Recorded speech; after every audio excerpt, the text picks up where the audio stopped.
जय हिंद दोस्तों, कैसे हैं आप। मैं उम्मीद करता हूं आप बहुत अच्छे होंगे। दोस्तों, जो हमारा एसआई का सेशन चल रहा है उसके संबंध में फिर आपके सम्मुख उपस्थित हूं, आपका हमदर्द, आपका दोस्त, आपका भाई।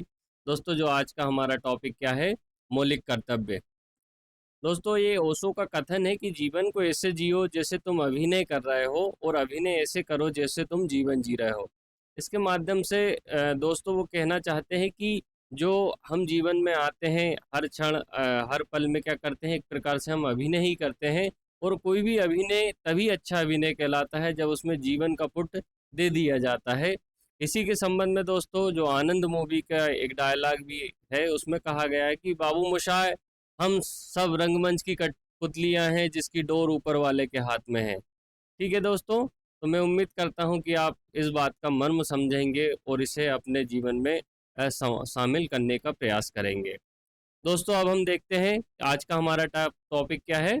दोस्तों, आज का हमारा टॉपिक क्या है, मौलिक कर्तव्य। ठीक है, मौलिक कर्तव्य। तो दोस्तों, सबसे पहले मैं आपको बताना चाहूंगा कि कर्तव्य क्या होते हैं। ठीक है, कर्तव्य क्या होते हैं। कर्तव्य दोस्तों क्या होता है, अधिकारों के साथ जुड़ा हुआ विषय है। ठीक, जहाँ पे अधिकार की बात आती है वहाँ पे कर्तव्य क्या रहता है दोस्तों, अंतर्निहित होता है। ठीक, अंतर्निहित किस प्रकार से होता है दोस्तों, कि जिस भूमि या जिस भूखंड, ठीक, या जिस देश या संसाधन, ठीक है, तो जिस भूमि ने आपको रहने की व्यवस्था दी है, ठीक है, जैसे भारत देश जिसके हम नागरिक हैं। ठीक, जहाँ पे हम कह रहे थे जिस भूखंड पे खेती करते हैं वो भी कहाँ का, भारत देश का है। ठीक है, जो संसाधन है, खनिज संसाधन हुए, अन्न संसाधन हुए, वायु जल, जहाँ का क्या, जिस देश के वायु जल का क्या कर रहे हैं हम, उपयोग कर रहे हैं। तो ये क्या है दोस्तों, कि जब मैंने आपको नागरिकता पढ़ाई थी तो उसमें था कि किसी देश का अगर कोई व्यक्ति नागरिक रहेगा तो वहाँ पे क्या रहेंगे, उसके कुछ अधिकार सम्मिलित किए जाते हैं। तो दोस्तों, जब किसी देश ने आपको ये सभी आपके जीवन की अनिवार्य घटक है या वस्तुएं उपलब्ध कराई है, तो उस देश के प्रति आपकी कुछ जिम्मेदारी बनती है। जिम्मेदारी बनती है ना। तो इस जिम्मेदारी को ही दोस्तों क्या कहलाता है, इसे क्या कहा गया है, कर्तव्य कहा गया है।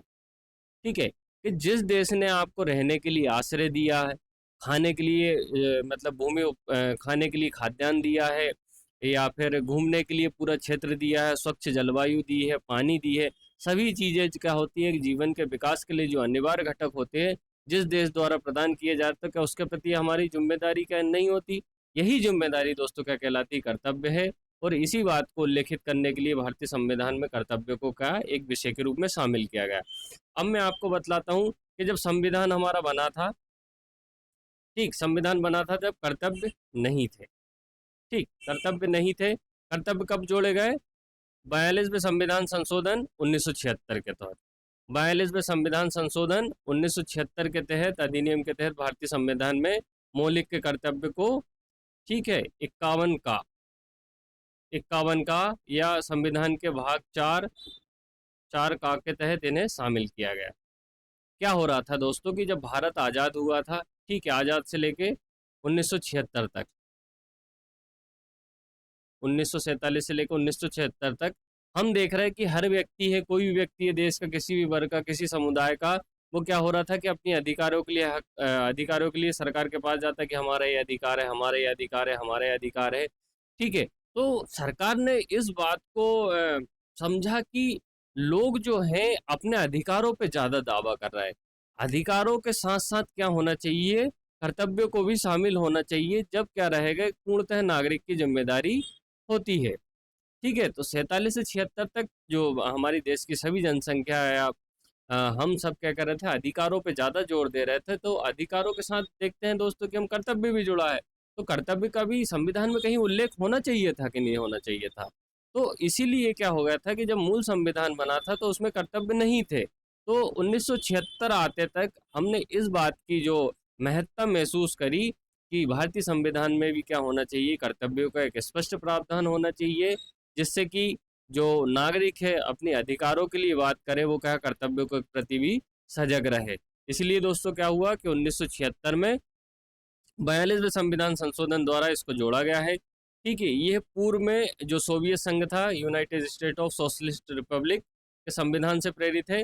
दोस्तों, ये जो रूस था, पूर्व सोवियत संघ रूस, यहाँ पे क्या था कि ये समाजवादी शासन था। ठीक, समाजवादी शासन था। तो यहाँ पे पूर्णतः राज्य की भागीदारी थी। राज्य आपको घर बनाने से लेके खाना, ठीक, घर से लेके भोजन तक उपलब्ध कराता था।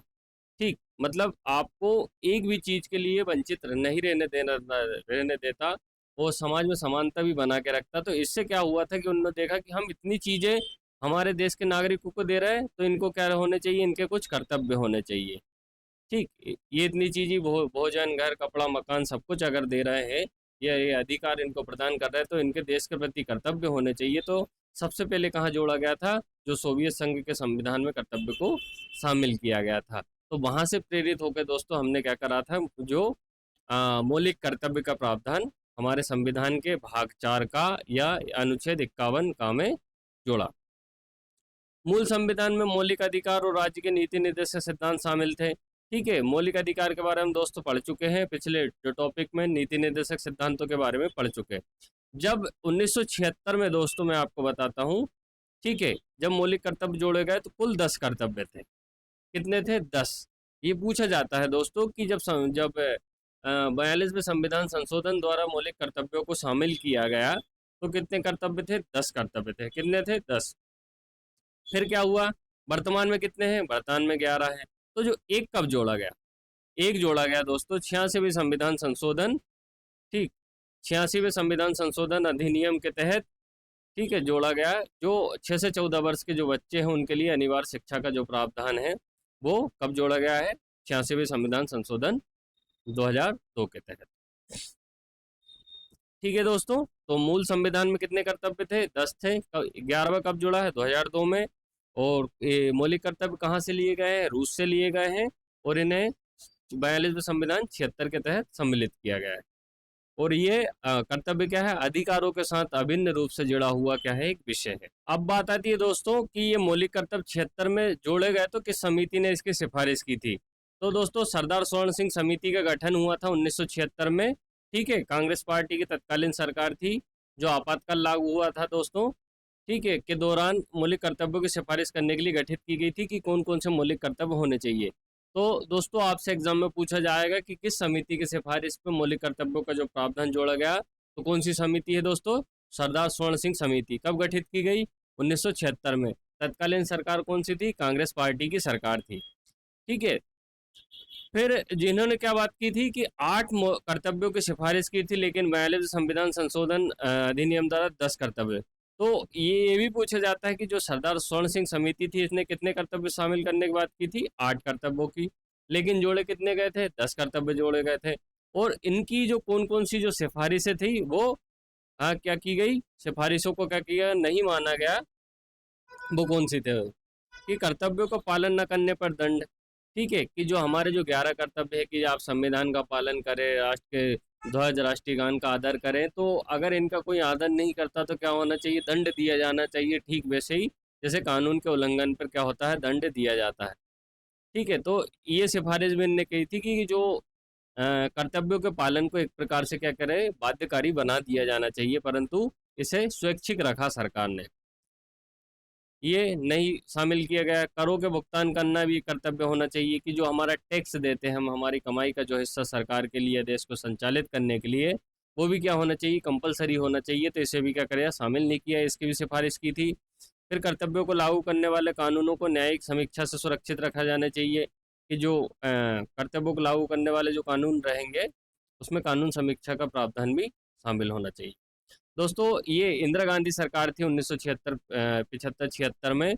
इन्होंने क्या करा था? मौलिक कर्तव्यों को जोड़ने की क्या करी थी? सरदार स्वर्ण सिंह समिति के गठन किया था या स्थापना की थी। ठीक है, तो कब? 42वें संविधान संशोधन 1900। अब देखते हैं दोस्तों आगे कि मौलिक कर्तव्यों को सूची कौन कौन सी है। ठीक है, तो अनुच्छेद 51A में मौलिक कर्तव्य रखे गए हैं। अगर भाग की आपसे पूछा जाए तो भाग 4 का। ठीक है, अब कौन कौन से 10 कर्तव्य, 11 कर्तव्य है? तो मूल संविधान में फिर मैं आपको बतलाता हूँ दोस्तों कितने थे? 10 थे। या मूल, सॉरी, जो सम कर्तव्य लागू हुए थे उस तत्कालीन समय में कितने थे? 1976 में 10 थे। 11वां कब जुड़ा? 2002 में। ठीक है, जब कर्तव्यों को लागू किया था कितने थे? 10 थे। और 11वां कब जुड़ा? 2002 में। अब प्रत्येक नागरिक के क्या क्या कर्तव्य है? ठीक है, तो नागरिक कौन होता है दोस्तों? नागरिक होता है कि जिसके पास किसी से जो रहता है, पूर्ण सदस्य होता है किसी देश का, वो क्या कहलाता है? नागरिक कहलाता है। जैसे मैं, आप क्या है दोस्तों, क्या है, देश के पूर्ण नागरिक है। तो नागरिकों के कौन कौन से कर्तव्य हैं? पहला क्या है कि संविधान का पालन करना, राष्ट्रीय ध्वज और राष्ट्रीय गान का सम्मान करना। संविधान का पालन करने से तात्पर्य है दोस्तों कि संविधान का जो निर्माण है, एक संविधान सभा थी, ये संपूर्ण देश की जनप्रतिनिधित्व सभा थी। मतलब हम तुम लोगों ने जो प्रतिनिधि भेजे थे, उन प्रतिनिधियों ने क्या करा था? संविधान का निर्माण किया था। तो ये सभी देश की जो जनता है, जनसंख्या है, उनकी इच्छाओं का जो लिखित क्या रूप प्रदर्शित हुआ है या परिणित हुआ है, तो इसको हमको मानना पड़ेगा। ठीक है, पालन करना या मानना पड़ेगा। इसमें जो बातें लिखी गई है वो आपके हित के लिए लिखी गई है। आप ये नहीं कह सकते कि भैया मैं आज से हमारे जो देश का संविधान है इसका नहीं मानता हूँ, या फिर मैं अपने स्वविवेक से काम करूँगा। तो इस प्रकार से ये क्या है, हमारा कर्तव्य है कि हम जो संविधान में बातें लिखी गई है उसे पूरी श्रद्धा और निष्ठा से हम मान के चलें, क्योंकि ये क्या है, हमारे देश को सुचारू रूप से संचालित करने वाला कानून है। फिर क्या है, राष्ट्रीय ध्वज है दोस्तों, इसका भी क्या करना? पालन करना और सम्मान करना। राष्ट्रीय गान है, जनगण मन है, राष्ट्रीय गीत है, इनका क्या सम्मान करना, ये पहला कर्तव्य है। दोस्तों कभी कभी ये शब्द पूछ लिया जाता है कि राष्ट्रीय गान और राष्ट्रीय ध्वज का सम्मान करना कहाँ लिखा गया है, तो आपको याद होना चाहिए कहाँ लिखा गया कर्तव्यों। दूसरा क्या है कि स्वतंत्रता संग्राम के आदर्शों को संजोना, उनका पालन करना। ठीक है दोस्तों, जो 1857 की क्रांति हुई, या फिर जो बाद में जो समय समय पर जो देश की आज़ादी के लिए जिन लोगों ने अपनी बलिदान दी और जिस भावना के साथ उन्होंने क्या किया था, लड़ाई लड़ाई लड़ी थी, उनके जो आदर्श रहेंगे उनको हमें हृदय में हमेशा उनको एक आदर्श के रूप में पालन करना है उनका। ठीक है। फिर क्या, भारत की संप्रभुता, एकता और अखंडता को बनाए रखना। इससे तात्पर्य दोस्तों कि जो हमारा देश है इसको एक बना के रखना, किसी प्रकार से भड़काऊ भाषण नहीं देना, और देश को विभाजित होने वाले कोई शब्द नहीं कहना, या विदेशी नागरिकों को भारत के जो गोपनीय जानकारी नहीं प्रदान करना, जिससे कि क्या हो, हमारी जो कमजोरी का बाहर पता चले। तो ये तीसरा कर्तव्य हो गया कि भारत की संप्रभुता, एकता और अखंडता को बनाए रखना। फिर चौथा क्या है दोस्तों कि देश की रक्षा करना और आवश्यकता पड़ने पर राष्ट्रीय सेवा प्रदान करना। ठीक है, कि हम क्या रहेंगे कि हमारे जो देश खंडित करने की जो भी भावना है उसका क्या करेंगे, पूरी तरीके से प्रतिकार करेंगे। और अगर देश में कहीं इस प्रकार की आवश्यकता पड़ती है कि कहीं युद्ध हो गया और हमारी ज़रूरत पड़ेगी, दोस्तों हम क्या रहेंगे, हमेशा सदैव तत्पर रहेंगे देश के लिए लड़ने के लिए, देश के लिए त्याग करने के लिए। ये बात कर्तव्यों में शामिल है दोस्तों। फिर क्या है, पांचवा, सद्भाव और भाईचारे को बढ़ावा देना। ठीक है, भाईचारा मतलब हम किसी भी वर्ग के हों, अन्य सभी वर्गों या धर्मों के प्रति क्या रखना, एक प्रकार से तटस्थ भाव रखना, और उनकी बातों का, उनके मूल्यों का, रीति रिवाज का क्या करना, सम्मान करना। महिलाओं की गरिमा के विरुद्ध प्रथाओं का त्याग करना, कि जो स्त्री की गरिमा को ठेस पहुंचाता है, इस प्रकार के जो घटनाक्रम है उनका क्या करना, त्याग करना। अगला क्या है, भारत की समृद्ध सांस्कृतिक विरासत को संजोना दे। दोस्तों हमारा क्या है, संस्कृति से परिपूर्ण देश है। ठीक है, जिसमें प्राकृतिक क्षेत्र है, ऐतिहासिक क्षेत्र है, सांस्कृतिक धरोहर है, विभिन्न नाट्य है, विभिन्न नृत्य है। तो क्या है, एक समृद्ध परंपरा है दोस्तों हमारा, जब से 200 सालों की समृद्ध परंपरा है देश की, तो उसको क्या करना है, हमेशा बना के रखना है। फिर क्या है, प्रकृति, पर्यावरण, जंगलों, नदियों, वन्य जीवों की रक्षा करना, उन्हें सुधारना। ठीक है, कि प्रकृति हमारा क्या है, सहयोगी है। नदियाँ जिससे जल की प्राप्ति होती है, वन्य जीवों है होते हैं, ये भी क्या करते हैं, हमारे लिए क्या है, सहयोगी के रूप में है। तो उन्हें क्या करना, उनकी रक्षा करना और सुधारना। इसके लिए दोस्तों हमने राष्ट्रीय उद्यान बनाए हैं, या विभिन्न अधिनियम समय समय पे लाया, पर्यावरण संरक्षण अधिनियम लाए, वन्य जीव संरक्षण अधिनियम, इसलिए हमने मौलिक कर्तव्य को परिणित करने के लिए लाए। फिर क्या है, वैज्ञानिक, अगला क्या है, वैज्ञानिक दृष्टिकोण, मानवतावाद, जिज्ञासु की भावना। वैज्ञानिक दृष्टिकोण से तात्पर्य होता है दोस्तों कि जो हम है, तर्क के आधार पर कोई काम का संचालन करेंगे, किसी प्रकार की अंधभक्ति में हम अपना क्या मत प्रस्तुत नहीं करेंगे, या जो हमारी कार्य की दिशा रहेगी वो क्या होगी, तार्किक रहेगी। जैसे दोस्तों कोई अधिकारी वर्ग क्या रहेगा, अगर कोई काम करता है तो वो भावना से प्रेरित ना हो, काम का किस किस प्रकार भावना से प्रेरित होकर काम ना करके किस प्रकार काम करता है, तर्क के आधार पर काम करता है। क्योंकि उससे क्या रहता है, उसके जो उच्चस्थ अधिकारी है उनके सम्मुख क्या देता है, अपना तार्किक मत देना पड़ता है कि मैंने ये काम क्यों किया है। मानवतावाद कि जो मानवता की रक्षा के लिए हम सदैव तत्पर रहेंगे। जिज्ञासा हमेशा सीखने की भावना को विकसित करेंगे। ठीक है दोस्तों, आठवां क्या है? वैज्ञानिक दृष्टिकोण है, मानवतावाद है, जिज्ञासा मतलब हमेशा सीखना की भावना को विकसित करना। फिर क्या है? सार्वजनिक संपत्ति की रक्षा करना और हिंसा से दूर रहना। दोस्तों हम देखते हैं कि कहीं कहीं जो असामाजिक तत्व रहते हैं, जो पब्लिक प्लेस पे थूक देते हैं या तोड़फोड़ कर देते हैं, मूर्तियों में स्याही फेंक देते हैं, तो इस प्रकार की जो घटना होती है दोस्तों, क्या रहते हैं? हमारे कर्तव्यों का उल्लंघन है। ठीक है, इससे क्या करना? देश की रक्षा करना है। आप भी नहीं करेंगे और अन्य या दूसरे व्यक्ति को भी आप करने नहीं देंगे, और हिंसा से दूर रहना। ठीक है, क्योंकि जो हिंसा से दूर रहना, क्योंकि दोस्तों जो हमारा देश है गांधी का देश है, और गांधी किस में बात करता है? अहिंसा में बात करता है, इसलिए हमें हिंसा से दूर रहना। फिर 10वां क्या? सभी क्षेत्रों में उत्कृष्टता के लिए प्रयास करना।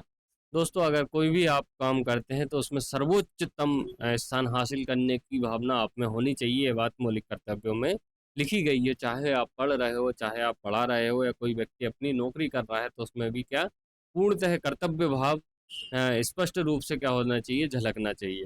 जो ये 10 थे दोस्तों, ठीक है, ये 10 जो जब 76 में जोड़े गए तब ये 10 कर्तव्य शामिल थे। फिर जो 11वां था कि 6 से 14 वर्ष के बच्चों को लिए शिक्षा प्रदान करना, 2002 में जोड़ा गया था। 6 से 14 वर्ष के लिए अनिवार्य प्राथमिक शिक्षा का प्रावधान 86वां संविधान संशोधन, ठीक, 2002 के द्वारा जोड़ा गया। तो दोस्तों ये है हमारे मौलिक कर्तव्य। ठीक है, आपको दोस्तों एक देश का सच्चा नागरिक होने के लिए, या सच्चे देश प्रेमी या राष्ट्र प्रेमी होने के नाते, आपको थोड़ी थोड़ी मौलिक कर्तव्यों के बारे में जानकारी अवश्य होना चाहिए कि मौलिक कर्तव्यों में आखिरकार में लिखा क्या गया है। अब आगे देखते हैं कि मौलिक कर्तव्यों की विशेषता कौन कौन सी है। तो पहला क्या है दोस्तों कि कुछ नैतिक है और कुछ नागरिक है। ठीक है, नैतिक से तात्पर्य होता है दोस्तों जैसे स्वतंत्रता के आदर्शों को संजोना। ठीक, नैतिक है एक भावना के रूप में अपने हृदयों में संजोए रखना। ठीक, आपसे कोई नहीं पूछने वाला कि आपके अंदर जो भावना है या नहीं है। तो नैतिक से तात्पर्य होता है दोस्तों कि भावना के रूप में किसी बात को संजोए रखना।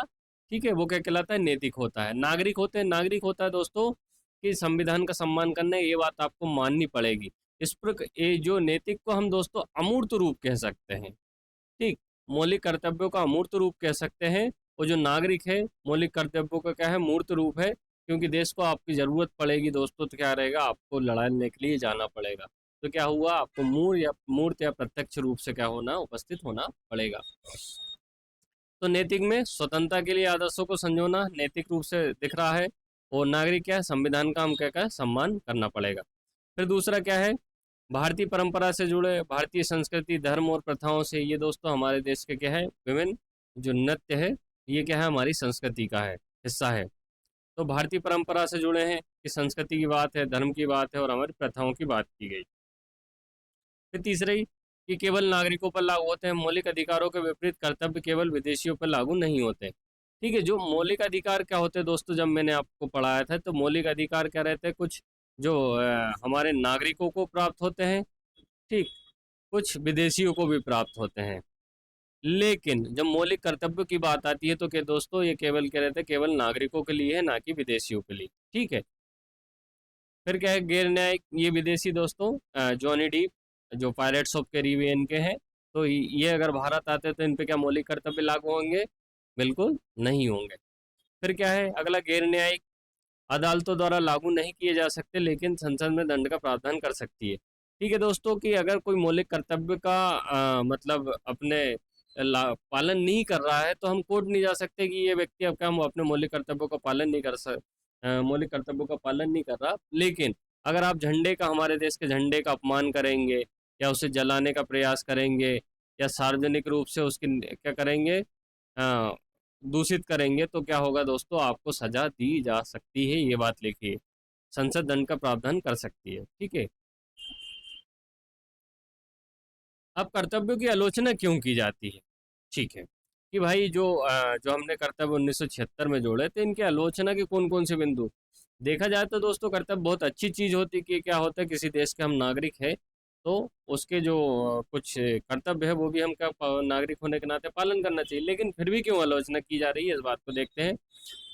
सबसे पहले क्या अपूर्ण सूची है कि मतदान, ठीक, कि भाई आप मतदान को एज ए वीकेंड मानते हैं, ये गलत है दोस्तों। कि आपको 5 साल में एक दिन चुनाव करने का आपको क्या दे अधिकार प्रदान कर रहा है देश में परिवर्तन की आपको छूट दी जा रही है कि आप परिवर्तन करने में सक्षम है केवल अपने एक मत के द्वारा। लेकिन आप उसे किसी वीकेंड के रूप में मना रहे हैं या एक प्रकार से छुट्टी के दिन में घर में सो के व्यतीत कर रहे हैं, तो ये गलत है दोस्तों। तो इसको क्या होना चाहिए, शामिल होना चाहिए। करों का भुगतान, दोस्तों टैक्स चोरी की बात आती है कि कोई 200 करोड़ का व्यक्ति है वो 5 लाख का टैक्स नहीं दे रहा दोस्तों, तो इस प्रकार का क्या होना चाहिए, इनको भी शामिल किया जाना चाहिए। परिवार नियोजन कि बहुत से बच्चे कर रहे हैं जिससे जनसंख्या दबाव बन रहा है, किसी प्रकार का कोई नियोजन नहीं है, तो ये भी क्या होना चाहिए, अपनाया जाना चाहिए। ये शामिल नहीं है दोस्तों, इनको शामिल होना था, ये बात कही गई है। अस्पष्ट भाषा है, उदात्त आदर्श से वैज्ञानिक दृष्टिकोण, ये शब्द है दोस्तों, ये मौलिक कर्तव्यों में लिखे जरूर गए हैं, लेकिन अगर इनकी जो व्याख्या कहीं पे स्पष्ट संविधान में नहीं की गई है, इसलिए क्या होता है, इनकी क्या हो जाती है, आलोचना की जाती है कि जिन शब्दों का आपने उल्लेख किया है उसकी व्याख्या भी आप जनता के समक्ष या नागरिकों के सम्मुख प्रस्तुत करें, तो उनसे क्या हो कि जो भाव है कर्तव्यों का वो स्पष्ट रूप से उनके मन में, उनके दिल में शामिल हो। फिर क्या है, नैतिक सिद्धांत है, गैर न्यायिक होने के कारण इन्हें लागू करना क्या है, मुश्किल है। ठीक है कि भाई आप कर्तव्य आपके स्वैच्छिक है कि आप इनको लागू करते हैं नहीं करते हैं, या कोर्ट जाने की कोई अनुमति नहीं है, तो क्या हो जाएंगे, एक प्रकार से लागू करना इन्हें कठिन हो जाता। अनावश्यक जोड़ है कि आलोचकों को मानने कर्तव्य संविधान में शामिल न होने पर भी पालन किए जाते थे। कि कुछ लोगों को मानना कि जब संविधान क्या हुआ 1950 में संविधान बना, 76 में जोड़े गए, तो इतने साल से भी कर्तव्यों का पालन हो रहा था ना। ठीक है, इतने वर्षों में कर्तव्यों का पालन हो रहा, फिर जोड़ने की आवश्यकता क्यों रही, तो इसमें भी किसके बारे में क्या होती है, आलोचना होती है।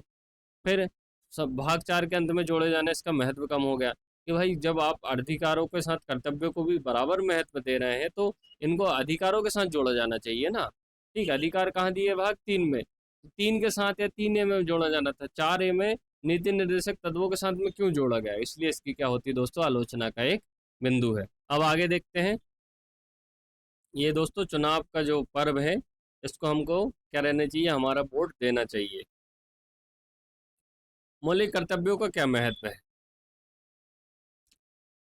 कि हमारी जो जिम्मेदारी को याद दिलाते हैं, अधिकारों के साथ कर्तव्यों का संतुलन बना रहता है कि भाई जितने अधिकार मिल रहे हैं उससे क्या उतने ही कर्तव्य मिल रहे हैं, तो इससे क्या रहता है, दोनों के बीच इक्वलिटी रहती है कि सरकार आपके अधिकार भी प्रदान करेगी और कर्तव्यों के लिए आपको तैयार रखेगी। फिर क्या होता है, राष्ट्रपति गतिविधियों को रहते हैं, झंडा जलाने या सार्वजनिक संपत्ति को नुकसान पहुंचाने जैसे कार्यों को हतोत्साहित कहते हैं। जैसे दोस्तों ट्रेन में आग लगा दी जाती है भारत में कहीं कहीं विरोध प्रदर्शन के नाम पे, तो क्या ये सही है या हमारे कर्तव्यों का अवहेलना है या नहीं है, बिल्कुल है दोस्तों। कि आप शांतिपूर्ण तरीके से क्या होना चाहिए, आंदोलनरत रहना चाहिए और इस प्रकार की जो आगजनी घटना नहीं करना चाहिए। फिर क्या है, अनुशासन और प्रतिबद्धता को बढ़ावा देता है, राष्ट्र निर्माण में सक्रिय भागीदारी को प्रोत्साहित करते हैं। फिर न्यायिक उपयोगिता, अदालतों को कानूनों की संवैधानिकता तय करने में मदद करते हैं। ठीक है, अदालतें जो कानून के जो संवैधानिकता है या कानून का जो महत्वपूर्ण जो मूल भाव है उसको लागू करने में, तय करने में मदद करते हैं। फिर क्या, संसद द्वारा लागू करने और कर्तव्यों का पालन न करने पर दंड का प्रावधान है, जैसे झंडा जलाने या झंडा फाड़ने, जो फाड़ देते हैं व्यक्ति या फिर उसका अपमान करते हैं, तो उसमें सजा प्रदान की जा सकती है। ठीक है दोस्तों, देशद्रोह का आरोप भी लगाया जा सकता है।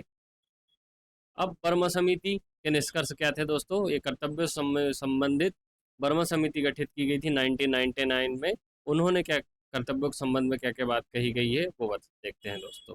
कर्तव्यों को लागू करने के लिए कुछ कानूनी प्रावधानों की पहचान की गई, जैसे राष्ट्रीय सम्मान अधिनियम 1971 में लाए, संविधान ध्वज और जो राष्ट्रगान का अपमान से रोकता है। ठीक है, तो राष्ट्रीय सम्मान अधिनियम कब लाया दोस्तों, हमने 1971 में लाया, जिससे क्या होगा कि जो हमारा संविधान है या राष्ट्रीय गान है, राष्ट्रीय ध्वज के अपमान अगर कोई करता है तो उसमें दंड का प्रावधान यहाँ पे क्या रहेगा, आपको दंड प्रदान किया जा सकता है।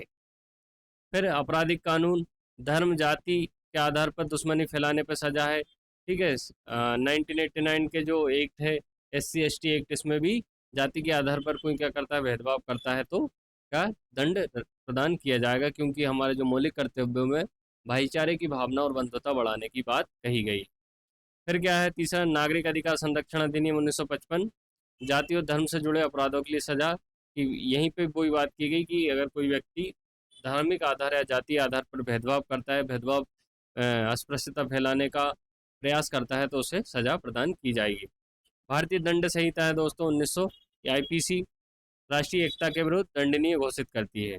राष्ट्रीय एकता के विरुद्ध अगर कोई आप कार्यक्रम करते हैं या फिर हिंसा फैलाने का काम करते हैं, विद्वेष फैलाने का काम करते हैं, तो आपको क्या रहेगा, दंड दिया जा सकता है। अवैध गतिविधि रोकथाम अधिनियम 67 सांप्रदायिक संगठनों को प्रतिबंधित करता है। सांप्रदायिकता क्या होती है दोस्तों, कि धर्म के आधार पर या वर्ग के आधार पर दो वर्गों में क्या तनाव उत्पन्न करना है, तनाव उत्पन्न करने का प्रयास करना सांप्रदायिकता कहलाती है। इसको क्या कर दिया गया, प्रतिबंधित किया गया है। फिर जनप्रतिनिधित्व अधिनियम 1951 में आया था दोस्तों। धर्म जाति के आधार पर वोट मांगने को अयोग्य, कि कोई भी जो प्रतिनिधि है अगर धर्म के नाम पे या जाति के नाम पे आपसे वोट मांगेगा तो आप क्या हो जाएगा, आप अयोग्य घोषित हो जाएगा। ये काम कौन करेगा दोस्तों, चुनाव आयोग के द्वारा किया जाएगा। कि आप अगर प्रमाण देते हैं कि ये व्यक्ति धर्म के नाम पे जबरन वोट मांगने का प्रयास कर रहा, तो उसे उसकी जो रहेगी वो निरस्त हो जाएगी। वन्य जीव संरक्षण अधिनियम 1972, ठीक है, काफ़ी ज़्यादा महत्वपूर्ण है पर्यावरण संरक्षण और वन्य जीवों से संबंधित दोस्तों। 1972 में आया था वन्य जीव संरक्षण अधिनियम। ये भी पूछा जाता है कि ये कब आए थे, कब आया था 1972 में, कि जो लुप्तप्राय प्रजाति के व्यापार को प्रतिबंधित करता है। जैसे दोस्तों हमारे देश से ठीक है चील गायब हो गया या चीता जो था हमने बाहर से मंगाना पड़ा, क्यों मंगाना पड़ा, क्योंकि इनका क्या शिकार हो रहा था, वही क्या हो गई थी, लुप्त प्राय प्रजातियां थी, तो इनके व्यापार को प्रतिबंधित कर दिया गया है इन्हें संरक्षण के लिए। फिर वन संरक्षण अधिनियम 1980 अंधाधुंध वनों की कटाई को रोकता है। ठीक है, तो जस्टिस वर्मा समिति ने ये सभी बात को क्या किया था, कर्तव्यों के साथ जोड़ दिया था। अब देखते हैं दोस्तों कि जो महत्वपूर्ण बयान है किसके संबंध में, हमारे मौलिक कर्तव्यों में के। गोखले जो कानून मंत्री थे उन्होंने क्या बोला है कि आपातकालीन के दौरान राष्ट्र विरोधी गतिविधियों को रोकने के लिए मौलिक कर्तव्य जोड़े गए हैं। ठीक है, कि जब देश में आपातकाल लगेगा तो राष्ट्र विरोधी जो गतिविधियां उन्हें रोकने के लिए कर्तव्य आपको क्या करेंगे, इंगित करेंगे राष्ट्र के प्रति। फिर इंदिरा गांधी प्रधानमंत्री ने कर्तव्य लोकतंत्र को मजबूत करते हैं और अधिकारों के साथ जिम्मेदारियों का संतुलन बनाते हैं। ठीक है दोस्तों, कि आपके जो अधिकार हैं, जब आप इसको अधिकार की बात करते हैं तो कर्तव्य क्या करते हैं, आपको संतुलन बनाते हैं किसी देश के नागरिक के रूप में। ये बात किसने करी थी, इंदिरा गांधी जी जो प्रधानमंत्री थी, उन्होंने कही थी कि कर्तव्य लोकतंत्र का आधार होता है और अधिकारों के साथ जिम्मेदारियों का संतुलन बनाते हैं। निष्कर्ष, मौलिक कर्तव्य नागरिक जिम्मेदारी को महत्व पर जोर देते हैं। आलोचनाओं के बाद वे राष्ट्रीय एकता, पर्यावरण संरक्षण, सामाजिक राष्ट्र सद्भाव को बढ़ा देने में तो क्या महत्वपूर्ण भूमिका निभाते हैं। दोस्तों जो आपको हमारा अगर सेशन पसंद आ रहा होगा तो कृपया वीडियो को लाइक कीजिएगा, कमेंट कीजिएगा, सब्सक्राइब कीजिएगा और दोस्तों अपने सभी दोस्तों से कह दीजिएगा कि आपको एसआई बनाने के लिए आपका दोस्त पढ़ाने आ गया है। दोस्तों मैं ईश्वर से प्रार्थना करता हूं कि आपकी हर मनोकामना पूर्ण हो, ईश्वर आपको सुख शांति समृद्धि प्रदान करें। धन्यवाद दोस्तों, मिलते हैं जल्द नेक्स्ट लेक्चर के साथ।